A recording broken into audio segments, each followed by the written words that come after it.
we're out here. You can see that this thing is absolutely filthy. We rented the C50, not with the intention of getting it destroyed, which I don't think it is, but I mean, it's so dusty out here, it's insane. What we really wanted to see, is this a great gimbal camera? And so far I think so. It's hard to tell because I can't see the footage at all. Like, I'm like literally pointing the screen at the dust and I'm hoping that it's in focus, which I think it is, but time will tell.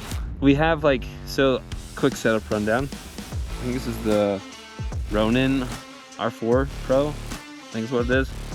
C50 with the Sigma 24 to 35 f2, and then ND, which you have to have because it's so, well, first of all, we want to shout out the field. I'm shooting at like f4 as these guys are following us, but then also you gotta protect that front lens because you'll see the footage, like it's so dusty. So stay tuned. This is literally our first time using it and we're really putting it through its paces. Welcome back. I'm Tyler. This is Casey, and we're going to jump straight into the C50 and our experience with it. So, Casey, you said you had something that you loved about this. Tell me about it. Probably my favorite thing about the C50 I noticed was that all the buttons I ever needed are on the right-hand side. Yes. Using the C70, the C80, pretty much any camera, there's buttons on the left and the right. And I like having them all in one spot where my thumb can reach them. That is my favorite thing so far with the camera. Like, adore it. Okay. I wonder if largely it's because they built it as a stills camera too. I would think so, yeah. I think that's maybe one of the reasons. And so if you're not familiar with the C50, it's basically like an FX3. It's when I first opened it, it felt like an FX3 to me. Mm-hmm. And then it's like the Nikon ZR. So you have really those three cameras in the space right now that pretty much do kind of the same thing. What's interesting about the C50 is that you can shoot 6K raw at 60 frames a second. Mm-hmm. You cannot do that on the C80. You can only shoot 30 frames a second. So that was interesting. One thing I also love, and I'm going to kind of geek out about this, is that you can choose 3 different bit rates. Mm-hmm. With this, and you can't do that on the C80, which I thought was really interesting. Yeah. So, like for example, if you shoot like 4-bit or it's like 10-bit 422, you can. Or so when you have the MXF files, typically on like the C80, it gives you can either shoot at 300 megabytes a second or you can shoot at like 600 megabytes a second. With this, I think, correct me if I'm wrong, camera, but. You can shoot, let me pull it up quick. I'm pretty sure you have 3 different menu options. So if I go into the main record format, yeah, you have YCC 422 10-bit, which gives you an XF AVC, which is an MXF file. And if you shoot at 4K, cinematic 4K, your frame rate gives you the option. But then you have 3 different bit rates. You can shoot at 300, 450, and 600, which is interesting because, like I said, the C80 doesn't do that, which I thought was so strange. Mm-hmm. You only get 2 options. So there are a few little things in this that's like, wow, this is kind of worth the upgrade. And I feel like the autofocus got better on this as well. That definitely the autofocus, because we were shooting out on the dirt, riding and trying to get these dirt bikes and keeping them in focus where we can barely see the screen, kept focused the whole time, even through dust. Yeah. That's what blew my mind. I literally could not see the screen because it was so bright out. The LCD, I'll get to that in a second because I'm not in love with it. But the fact that it maintained focus and all I had to do was just point the camera in the dust. Like you'll see the footage. It's like a whiteout in terms of dust. Like we were riding through moon dust, and the camera wasn't hunting, which just it blew my mind. Yeah, it would stay with the person as best it could. And I think that was super impressive. I got to use it also for the documentary style. And even then, I was using the autofocus really fast, and I could swap it, and it would just it would stay in the same space that I needed it in, so everything could be in focus. So I could swap on the fly, make it a lot easier. I think the biggest strength of this camera is its versatility. Yeah. Even though it's the smaller body, it gets the options that you need for like different bit rates, different file formats you need. It has more options than the C80 while still being smaller and lighter. Yeah, exactly. And I love, this is like me kind of geeking out, but I love that Canon gives you different buttons to put record, right? Mm-hmm. For whatever reason, I love the fact, like, but the C70 and the C80 both have programmable buttons that's Right. you can hit record on. I love the records right here on the top instead of just right here too. You can program those. Another thing that I thought was interesting about this, we'll talk about the screen. I feel like it's not a full screen readout, which seems so strange to me Mm-hmm. because I feel like it's not equally divided. Like it cuts off a lot on the top, which I loved using because like you and I have both used the ZR and Yes. the FX3, and it's like, man, this Yes. screen is big. Like the ZR is a massive 3-inch screen. You do get a smaller screen on this, and it feels. I kind of feel ripped off a little bit. Yeah, the screen being so small is so interesting, and I think that's kind of one of the like, oh, okay, we have to kind of give a little bit up for having such a small body, because I was looking at the C80, and the C80 has that nice big screen that's a little bit longer, and it fills the whole thing. Right. This is more like a hybrid shooter screen that you would find on like an R5, an R6, pretty much in it. Like it's the same style where it's the really flat, thin screen LCD. And I think kind of part of it is like, since it's a cinema cam, they're like, oh yeah, you're going to use a monitor. Why wouldn't you use a monitor? But I don't need a monitor if I'm taking photos, if I'm running gun. I want it light. Yeah, that was interesting.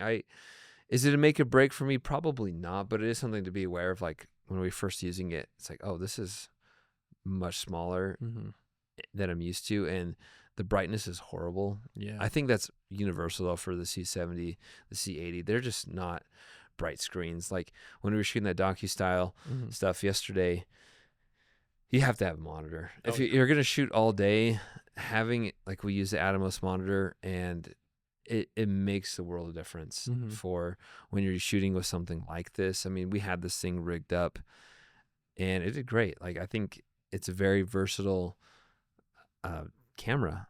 We did not. So here's one thing that's super strange, right? Because we have a million of those R5 batteries that can fit into this. Yes.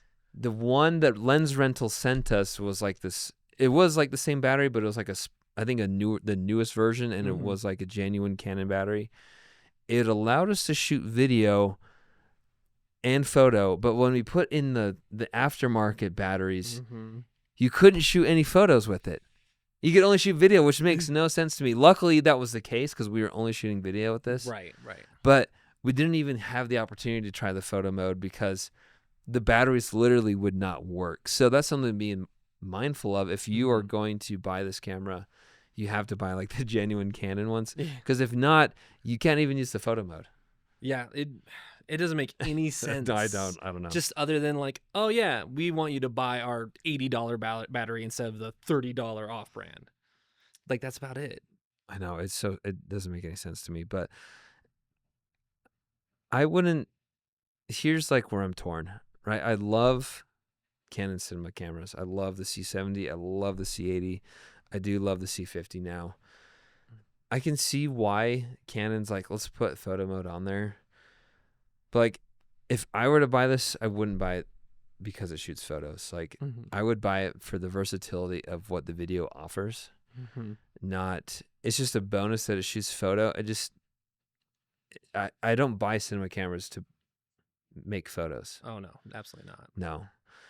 And I can see they were competing with FX3, the ZR. So I think they had to do that to stay competitive with those two. But if you need it, the photos, it's there. Right. But this is a cinema camera. It's designed for taking video. Absolutely. Cinema camera first. I think for the C50, I think it's a great B cam. If you are a sit-down interview kind of style, you can have that as a B cam, and then you can take it, plop it on a gimbal, and move that around a lot better than your A cam that could be the C80, C70, whatever big cinema camera body you want. But this gives you that extra little versatility that is like, oh, okay, if you can use it in a way that is like useful to your workflow, it will fill that need almost every time. You can even use it as your A cam, but if you want it, depending on what you're needing, this is I see more as a great B cam that is going to be fully fleshed out with everything that you need for that B cam role, and then can step in if your A cam is being used for something else, out of service, whatever, for any other reason. Exactly. And I can see, Jimmy Chin using something like this on his documentaries, like especially like Free Solo. Imagine if this was available when they shot Free Solo. Right. Like it's such a versatile camera. It's very lightweight. It has the internal cooling fan, which did awesome. Even in the dust, the battery life was way better than the R5C. If you've ever used the R5C, atrocious. It absolutely atrocious. And I think that's why you saw so many on Facebook Marketplace, because people were like, they saw it, and then as soon as you had full battery, it went to like a quarter battery. When you turn on video mode, it was like, this isn't even feasible. You would have to rig the whole thing up. Like this one, you could go pretty skeleton with this, and still you just got to be mindful. You got to pack a pack of batteries in your pocket. But I think it is extremely versatile. You do only get 2 native ISOs on this one, 800 and 6400, as opposed to like the C80. You get 832 and then 12,800, I want to say. So something like that. Yeah, I want to say it's either 3200 or 64, I don't know, but you do get 3 base ISOs on the C80. You get 1 on the C70, and now you get 2 with this one. So final thoughts. Honestly, I would use it. I definitely, if I needed a camera that could be lighter and I didn't need something that can shoot photos consistently, I think it's a great camera. Yeah. Especially like at the price point, it's competing with those other ones. I think the ZR is a bit cheaper. But it's pretty much the same as the FX3, but has all the new features, like much nicer capabilities right now. And if you already have the RF glass, like, you might as well. It's perfect. It transfers exactly right to it, does everything you need. Yeah, and I honestly didn't notice any difference in terms of like color from the C80 to this. Like you can shoot in Canon Log 2, which will shoot all of our stuff in, and it grades beautifully. It does really well, and I can definitely see us picking up one of these in the future, because it serves a great purpose. It's an incredible lightweight gimbal camera, but also it's a very like great run and gun. I love the top handle that I feel like they really beefed this part up and made it more robust. I mean, you have so many options on it. It doesn't have built-in NDs, but I think people nowadays come to expect that with a camera like this. Oh yeah, you sacrificing the NDs for how light the body is makes complete sense. I think, yeah, you're pretty much at this point you're needing the NDs on the actual lens or in one of the light boxes, whatever you're using. And then that's why I think of it as a B cam, because the NDs are very, very good when you have that interview that's outside and you need to just throw it on a tripod, whatever. Let us know in the comments what you think. I think this is if you've used this camera, let us know like what your thoughts are on it. But I really like it, and I'm really pleased with how the footage came out, how versatile it is, and just like the opportunities that it creates in the digital space. Definitely. All right, man. Well, thank you. Yeah.